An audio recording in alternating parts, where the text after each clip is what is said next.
Been an eventful 2 weeks and Ralph has already made his presence known. I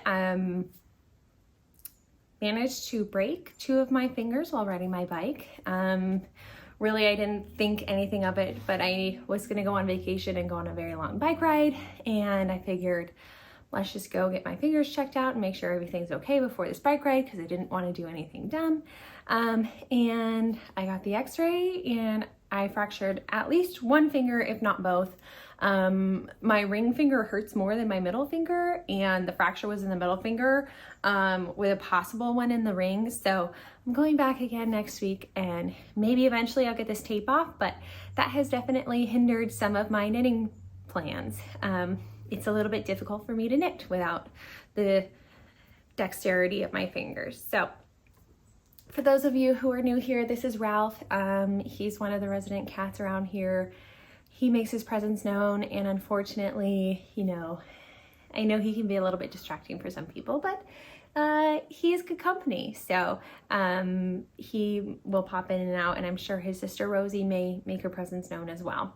There are plenty of plants behind me on that sill. Usually it's pretty empty, but my complex is currently painting porches and I had to move everything outside in, so there is a jungle around me and quite a bit more furniture pieces than what I'm used to in this filming space. So eventually that'll be cleared out, I'm hoping, here shortly.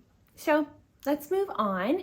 Today I'm wearing my Tolsta by Rebecca Clow by the Crayberry. This is knitted up in Juniper Moon Farm Zooey. This is the colorway Catmint. And I think I used just a little bit over 1 ball of yarn. I'll weigh it and then put everything in my Ravelry project page. It is this beautiful light purpley color. I ended up making, I think, a size 4 in the fingering weight pattern. This is more of a sport weight yarn, and that way I think I was aiming for a total bust circumference of like 39 inches or so, or 40, and that's about what I have here. So I'm very pleased with it. It's a little bit cropped on me. You can stand up and see. I think I want it to come down an inch more, and so I may go back and add that extra inch here. I ended up doing quite a stretchy bind off for the sleeves and the hem. I will link the tutorial that I usually use. It's a Very Pink Knits tutorial where she goes over the different stretchy bind offs that she knows. It's basically you purl one, you purl the knit stitch prior, and that purl stitch through, you just purl them regularly, and then when you get to your knit stitch, you knit that and then knit both stitches, your purl stitch and your knit stitch, through the back loop, and that creates a little bit of an extra stretch. Are we gonna have fun today? Is this what we're gonna do all day today? I promise every single time they're usually asleep and then I go to start recording and they wake up and wreak havoc around here, so I apologize. Anyways, the total cost of the yarn I think was about $65, but I didn't use it all. I think I bought 4 skeins and I didn't use all of it. So I'll have everything updated on my Ravelry page. No photos yet, but eventually there will be some. Otherwise, I ended up doing a little bit of a too tight bind off here on the sleeves, and I went back and I changed it to the more stretchy bind off. It was like quite suffocating in my arms here, and I could have lengthened it a little bit more and then done my normal bind off, but it's fine. I just went back with a stretchy bind off and things look great. So like I said, the biggest thing is I think I need it to be a little bit longer. But otherwise it's a great finished object. It's a good throw on casual piece. This yarn I think is a cotton linen blend, so it's a little bit thick thin. You can tell the dye didn't take to the linen, so there's a little bit of a cream element to this, but it's a great easy garment to wear in the summertime. And that's it for the Tolsta tee.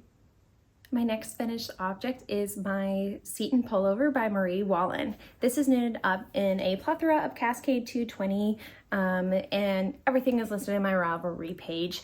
It is a worsted weight all over colorwork garment. You knit bottom up and then you steek the sleeves and then do a 3 needle bind off on the shoulders. I added a folded collar, and then I think last time all I really had to do was finish one sleeve and then add on the ribbing. So I ended up adding on the ribbing here. It still needs a block, so I'm hoping it's gonna stretch just a little bit, but I think this is like 3.5 to 4 inches of ribbing here.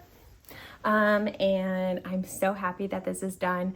In my Make 9 plans that I had, I don't know if I ever shared them here, but this was definitely one of them that I wanted to complete. Jackie and Carmen of Knitting a Good Yarn podcast is having a Seaton, like Marie Wallin, Ballin for Wallin 2025 knit along, and I wanted to join it, and this was my finished object. So I'm very, very happy with it. It's definitely too hot to wear this August 2nd or 3rd here in the heat of Ohio, but nevertheless, it is finished. I was already heating up too much wearing that sweater. I don't know if I mentioned, but I started with a provisional cast on before going back and adding the bottom ribbing because I wasn't sure how long of a ribbing I wanted to do. I almost added another colorwork section to the bottom. And this end I still have to weave in, but I decided instead of adding in another small colorwork section, it would have been that pink. I just decided to do a little bit of a longer ribbing. So this gets now another soak and wool wash and another block, and it'll be ready to wear sometime when it's not 85 degrees outside.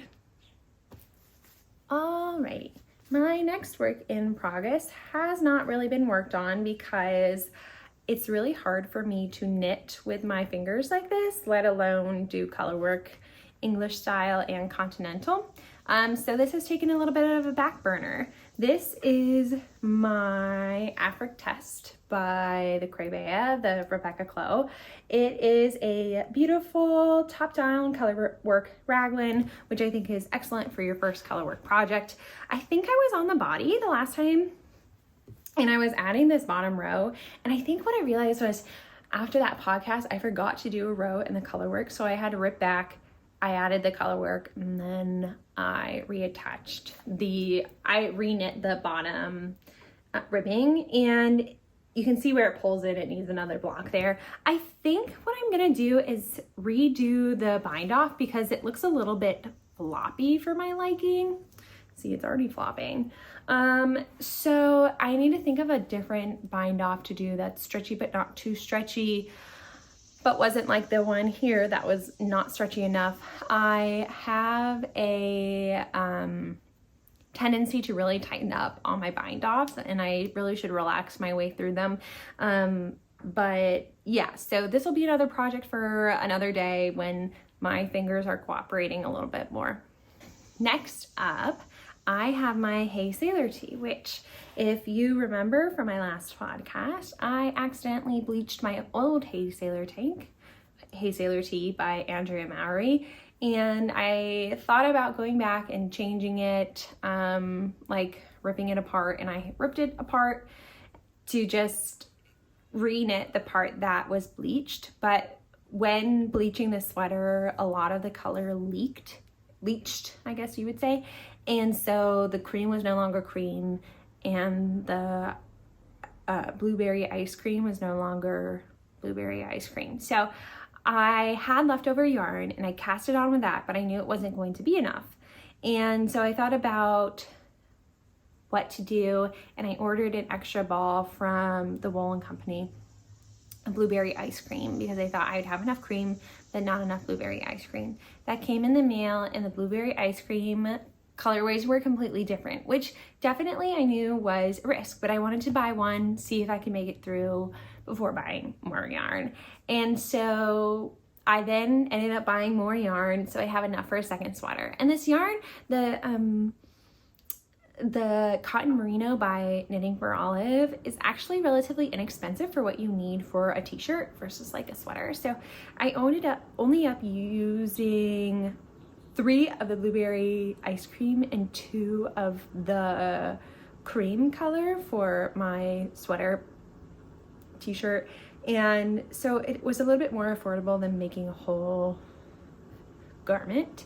And so now that I'm buying 2 sweaters worth, it's a little bit, you know, less affordable, but I just barely started knitting my second Hey Sailor tee. So I finished the ribbing, and then I've done 2 rounds, or starting on my second round in the body.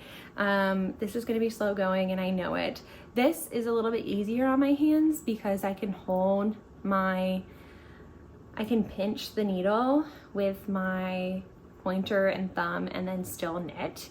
So far my gauge seems pretty good with that method, but this is definitely easier than me doing color work. So I've been doing stockinette projects like this to help with the fingers. I'm definitely not knitting as much as I was. It's definitely a good break that I needed, but yeah, it's really hard to not knit. So I was like having something to do, even if it's just for a little bit. Last but not least, I have my Brume sweater by Andrea Mowry. Remember this old guy? I started knitting this in the winter, but then, you know, as summers go, it gets a little hot, and I had it off my needles for a little bit, but now it's back in rotation because it's an easy stockinette project.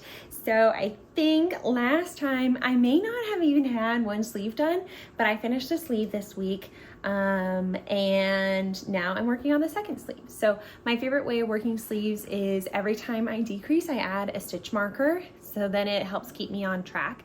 And then what I do over here is, once I decrease here, I'll add another stitch marker, and then every time I know, okay, so I finished the first, this will be the one that I remove, or once I get here, I remove this stitch marker. So I'm always off center one, that way I can count the rows in between the 2 stitch markers. So let's say I'm going up to row 3, I'll have, or marker 3, I'll have marker 1 on the other sleeve, and I'll be counting between 2 and 3. And so, you know, at the end, usually I make that one a different color, so I know don't count this one because you're already there on the sleeve before doing the cuff. And that makes sure I get the right amount of rows, because just because it says decrease 12 rows doesn't mean I always do that. Sometimes it's 13 or 11, and I go back and make sure I double check my counting, so that way I have the same length sleeves.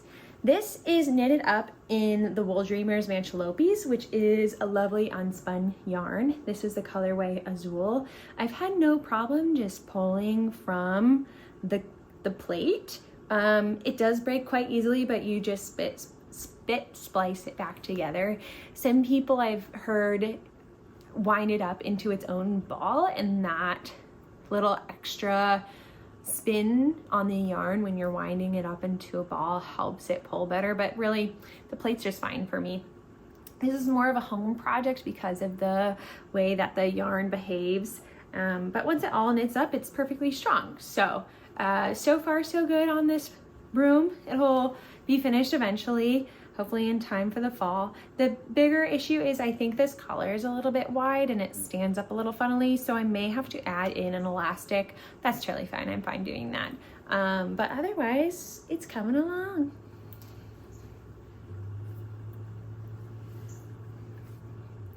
That's all I have today in the knitting realm. With my fingers, I'm unable to do as much knitting as I would like, so I'm actually dabbling back into sewing. So I know how to sew because my grandmother sews. You might be able to peek at the quilt above me just a smidge, but I have quilts all over my apartment. She does an excellent job sewing, and so growing up, she taught us grandchildren how to sew, and I got back into it a little bit during COVID. I made myself a dress. And now I mainly use my sewing machine to knit up the steeks of my sweaters, or hem things here and there, fix garments and stuff like that.